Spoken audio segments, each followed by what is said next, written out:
जब एक लड़का और उसके साथ दो लड़कियां लॉक हो जाते हैं एक हीटर रूम में जिसका टेम्परेचर लगातार बढ़ रहा होता है। आखिर ये लोग उस रूम में किस तरह से लॉक हो जाते हैं, क्या ये लोग उस रूम से जिंदा वापस आएंगे भी या नहीं, ये जानने के लिए वीडियो के अंत तक बने रहना। तो चलिए स्टार्ट करते हैं मूवी की स्टोरी को। दोस्तों, कहानी स्टार्ट होती है और स्टार्टिंग में हमें एक लड़की दिखाई जाती है जिसका नाम जेना होता है। जेना अपने मंगेतर के साथ कार ड्राइव कर रही होती है। ये लोग कहीं जा रहे होते हैं। जेना काफी खुश होती है क्योंकि उन दोनों की कुछ समय बाद ही शादी होने वाली होती है। लेकिन आगे चलकर उनकी कार का एक्सीडेंट हो जाता है जिसमें उसका मंगेतर मारा जाता है। अब हमें 3 साल के बाद का सीन दिखाया जाता है जिसमें जेना फोटो क्लिक कर रही होती है। जेना अभी भी अपने मंगेतर को ही याद करती है क्योंकि वो उससे काफी प्यार किया करती थी। अब यहाँ पर जेना के फ्रेंड रेने को दिखाया जाता है। रेने उससे कहती है कि क्यों ना हम कहीं बाहर घूमने के लिए चलें, इससे तुम्हारा मन भी थोड़ा हल्का हो जाएगा। इसके बाद रेने जेना को अपने बॉयफ्रेंड माइकल और उसके फ्रेंड एयान से उसको मिलाती है। यहाँ पर एयान सभी से कहता है कि मेरे अंकल का काफी बड़ा रिजॉर्ट है जो कि एक बहुत बड़ी लेक के किनारे है, क्यों ना हम सभी लोग वहाँ चलें। ये सभी लोग डिस्कस करने के बाद वहाँ के लिए निकल जाते हैं। जब ये लोग रिजॉर्ट के लिए निकल जाते हैं तो एयान का अंकल उनका पहले से ही वहाँ वेट कर रहा होता है।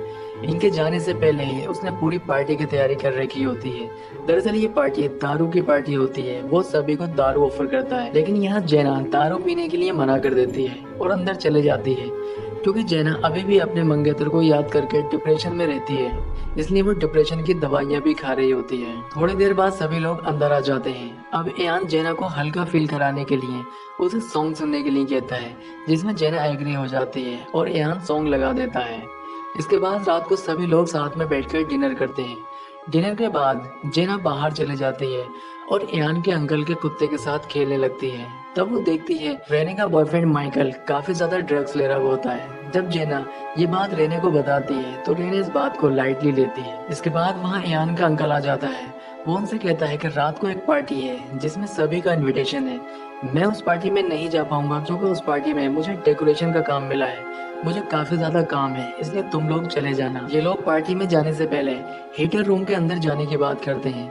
दरअसल हीटर रूम एक ऐसा रूम होता है जिसका टेम्परेचर अपनी मर्जी से बढ़ाया या घटाया जा सकता है, जिसमें टेम्परेचर इतना हाई हो जाता है कि बॉडी पूरी गर्म हो जाती है। ये सभी लोग अपने अपने कपड़े उतार कर उस रूम के अंदर चले जाते हैं, लेकिन जैना को अभी इस रूम में जाते हुए कुछ अच्छा नहीं लग रहा था। वो दूसरी चीज वो अपने मंगेतर को भी नहीं बोल पा रही थी, इसकी वजह से वो वहाँ खुलकर एंजॉय नहीं कर पा रही थी। थोड़ी देर बाद जेना भी वहाँ आ जाती है, लेकिन उसके रूम के अंदर जाने की हिम्मत नहीं होती है। तभी एयान वहाँ आ जाता है और उसे अंदर आने के लिए कहता है। तब जेना पानी की कुछ बोतल लेकर उस रूम के अंदर चली जाती है। अब ये लोग उस रूम के अंदर काफी ज्यादा एंजॉय कर रहे होते हैं। जब इनकी बॉडी काफी गर्म हो जाती है तो ये लोग फैसला करते हैं कि क्यों ना लेक के अंदर जाकर नहाया जाए और वापस फिर से इसी रूम के अंदर आया जाए। ये लोग वहां से निकलकर लेक में नहाने के लिए चले जाते हैं। नहाने के बाद ये लोग फिर से उसी रूम में आ जाते हैं। यहाँ पर रेने और जेना रूम के अंदर चले जाती है, लेकिन माइकल और यान काफी ज्यादा ड्रिंक कर लेते हैं।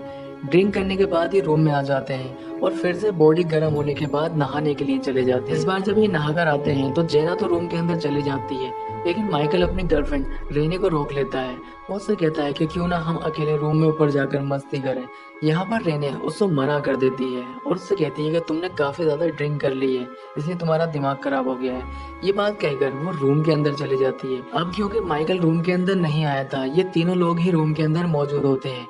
थोड़ी देर बाद एक आहट सुनाई देती है। यहाँ माइकल से अनजाने में एक ऐसी गलती हो जाती है जिसकी सजा अब ये तीनों भुगतने वाले होते हैं। जब ये लोग दरवाजे पर जाकर चेक करते हैं तो दरवाजा नहीं खुलता है। काफी कोशिश करने के बाद भी दरवाजा ये नहीं खोल पाते हैं। यहाँ रहने को लगता है कि माइकल शायद दरवाजा बंद करके बाहर से चला गया है। ये लोग माइकल को काफी ज्यादा आवाज लगाते हैं, लेकिन इनकी आवाज कोई नहीं सुनता है। अब क्योंकि कमरे का टेम्परेचर लगातार बढ़ रहा होता है, क्योंकि कमरे के अंदर स्टोन हीटर लगे होते हैं। दरअसल पाइपों द्वारा हीट अंदर आती है जो कि स्टोन को गर्म करती है। अब रहने दीवार पर एक डिवाइस को देखती है। दरअसल ये डिवाइस हीट कंट्रोल डिवाइस होती है। जब यान इस डिवाइस को देखता है तो वो उसको बताता है कि ये सिर्फ रिमोट द्वारा ही कंट्रोल होती है, इसको मैनुअली कंट्रोल नहीं किया जा सकता। तब रहने उससे कहती है कि अगर हम डिवाइस को ही तोड़ दें तो शायद हम कमरे का टेम्परेचर कम कर सकते हैं। इसमें यान उससे कहता है कि डिवाइस तोड़ने पर जरूरी नहीं है कि कमरे का टेम्परेचर कम हो जाए, शायद कमरे का टेम्परेचर बढ़ भी सकता है। यहाँ पर ये लोग काफी ज्यादा परेशान हो जाते हैं। अब रहने गुस्से में दरवाजे में लगा कांच तोड़ने की कोशिश करती है, लेकिन कांच उससे नहीं टूटता है। यहाँ पर यान के दिमाग में एक आइडिया आता है।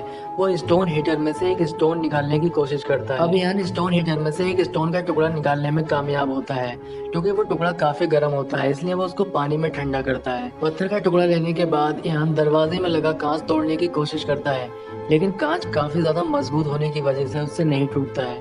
लेकिन यान कोशिश करते रहता है और वो कांच का टुकड़े को तोड़ देता है, क्योंकि कमरे का टेम्परेचर ज्यादा होने की वजह से ये लोग ठीक से सांस भी नहीं ले पा रहे थे। इसलिए कांच टूटने के बाद ये लोग आराम से सांस ले लेते हैं। इसके बाद ये माइकल को आवाज लगाते हैं, लेकिन वहाँ पर कोई नहीं होता है, क्योंकि माइकल ऑलरेडी पार्टी में जा चुका होता है। वहाँ पर उनकी आवाज कोई नहीं सुनता है। लेकिन इनको यहाँ पर दरवाजा बंद होने की वजह पता चल जाती है।